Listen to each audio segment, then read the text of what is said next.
been less than a year since Apple released its Touch Bar MacBook Pros, and now, just after 8 months, a new improved version of the MacBook Pro has arrived.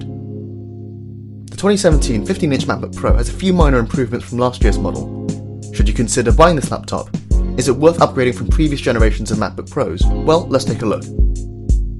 Visually, you can already tell that the 2017 MacBook Pro is only an incremental upgrade from the previous generation. There are no external changes to speak of whatsoever. Nevertheless, this thing is an absolute beauty, the best looking laptop around in my opinion. Other competing laptops like the Dell XPS 15 are also good looking in their own right, but overall for fit and finish and how the design comes together, the 2017 15-inch MacBook Pro is class leading for me. Again, this is subjective.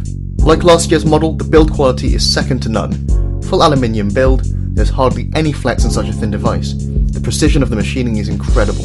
The Razer Blade and the Dell XPS, they come close, but this is as close as you can get to perfect in mid-2017. The only thing I can say I prefer in the Dell XPS would be the smoother edges thanks to its carbon fibre chassis, which is more comfortable to use. Dimensions wise, the laptop is 34.9cm across, 24cm tall, and is only 1.55cm thick. Even with the incredible build, it only weighs 1.83kg, so that's just over 4 pounds. If we look at the actual physical features, we have a 15.4-inch Retina display, nice glossy finish, above which we have a 720p FaceTime camera, new second generation butterfly keyboard, an absolutely ginormous trackpad, and of course the touch bar, and the power button which also doubles as a fingerprint reader, but also the speaker grills on either side. On the sides we have a couple of USB-C ports and a 3.5mm headphone jack. So again, the exterior hasn't changed from the 2016 MacBook Pro, but the insides have, so let's take a look at what's changed. So in the 2017 15-inch MacBook Pros, the CPUs have been upgraded to 7th generation Kaby Lake Intel Core i7s. This year's base model comes with an Intel Core i7 7700HQ, this is up from previous year's 6700HQ. So this bump up to 7th generation CPUs makes the MacBook Pros more efficient, so they produce less heat, slightly improved battery life and performance in general, but there's a lot better performance and efficiency when you work with 4K video. Same amount of RAM as last year's 15-inch base model, still 16GB, and it still can't be upgraded to 32. Still using DDR3 LP, which is slightly disappointing because so many rival Windows laptops now have DDR4. This is no way a deal breaker, but it's slightly disappointing. The RAM is still running a very speedy 2133MHz. We've also got new dedicated graphics cards. They are AMD Radeon Pro 5 series cards, up from last year's 4 series. This year's base model comes with the Radeon Pro 555 card, which is a bump up from last year's 450. Again, this year's GPU can be upgraded to a 560 if you feel the need, with 4GB of VRAM. Again, nothing major, but incremental changes. It's a shame we're not seeing Nvidia GPUs in here. A 960M or a 1050 would have been perfect in my opinion. There are new faster PCIe drives. This is good to see, but again it's an incremental upgrade. It's available in 256, 512, 1 and 2TB upgrades. So some solid hardware upgrades in this year's MacBook Pro 15, but nothing groundbreaking when you compare it to last year's MacBook Pros. So how does it perform? In day-to-day tasks, as you expect from a high-end laptop, it tears through everything you throw at it.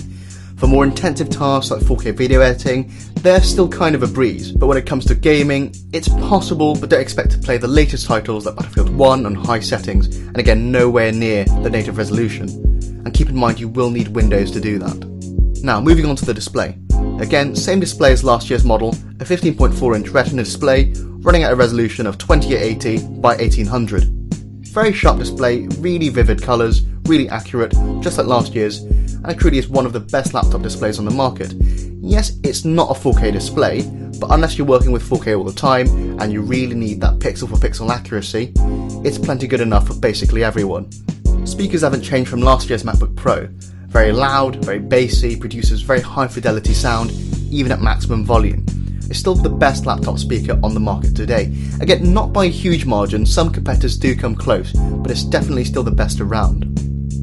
Now let's take a look at the keyboard and mouse, and of course the touch bar. No changes in these from last year.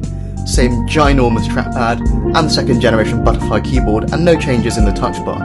Although Apple has not mentioned any changes to the keyboard specifically, this one does feel slightly more clicky than last year, which gives nice and more tactile feedback. Again, as with all other devices with this big keyboard, it's not really better or worse than any other keyboard. Once you get used to it, it can be enjoyable. Again, the touchpad is great, just like all of Apple's Force Touch trackpads, which has matured through the years and now it's just really solid tech. However, I would say from a purely visual standpoint that it is slightly too big. Some people have reported issues with palm rejection. I'm not having this problem, but visually it is too big, and the size doesn't actually add much utility to the laptop. Now, the touch bar. Same as last year's, and what can I say? It's a cool feature to have and mess around with once in a while. It has some uses that can speed up your workflow, but these are very niche in their nature. My experience with the touch bar basically makes things we do regularly, like changing the brightness, changing the volume, it makes them more tedious, which would be fine if it provided significantly better features, but it just doesn't. On Final Cut, you can use the touch bar to switch tools, for example, from cursor to splitter. That's great, but I already know the keyboard shortcuts, which is A and B, which is, to be honest, quicker than using the touch bar. As of now, we just have to wait for better software support for the touch bar to hit the market, and really see where it takes us. The Touch ID power button is a great feature now that we have Windows Hello. It's a quicker way of logging in, and it's something which the vast majority of people will appreciate. Finally, let's have a look at I/O and battery life. Like last year's MacBook Pro, we have 4 USB-C ports, 2 on either side, and a 3.5mm headphone jack to the right side. They do the job, but you will definitely need to buy some adapters and dongles if this is going to be your daily driver. I've got the Satechi one. It's got 2 USB 3 ports, an SD card and micro SD card reader, a USB-C port to make up for the one that it takes up. So that's what most people need. If you need a display connector or other things, there will be a dongle out there for it. Again, this is a really aggressive approach by Apple. Accessory makers will be forced to make USB-C devices, so give it another year or two and the market should catch up, fingers crossed. When it comes to battery life, this really boils down to what you use the laptop for. For daily tasks like browsing, watching videos, you can expect around 8 to 10 hours of battery life on a medium brightness. If you start ramping up the brightness, you'll get around 5 to 7 hours of battery life. For really light usage, on a medium low brightness like taking notes on Word, it can easily pass the 10-hour mark. However, if you start pushing the computer and do video editing or gaming, your battery life can fall right down to 2 to 3 hours. Again, these are things you would normally do plugged in. So the 2017 15-inch MacBook Pro is a really solid laptop. It performs great, looks fantastic, the best build quality, great display, good speakers, really good battery life, as long as you keep to moderately intensive tasks, and again a distinct lack of ports. So should you buy it? It really depends on what you want to do with it. For the average person, you would get way better value with something else like a MacBook Air or a 13-inch MacBook Pro, or again the vast array of excellent Windows laptops out there. And this is because the 2017 15-inch MacBook Pro starts at an eye-watering £2,349. My unit costs £2,699. For the average person, for this price tag, I can't really recommend it. No, it's not for gaming. You would get way better performance and value from a Windows laptop like the Razer Blade running NVIDIA graphics. Neither is it for Adobe video editing users like Premiere Pro and After Effects, also because of the lack of NVIDIA graphics.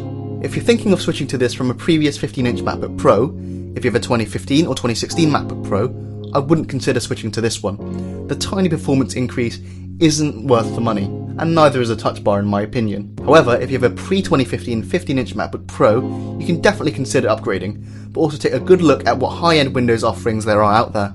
So the 2017 15-inch MacBook Pro is really for creative users who use Apple software like Final Cut and non-video Adobe software and other creative users.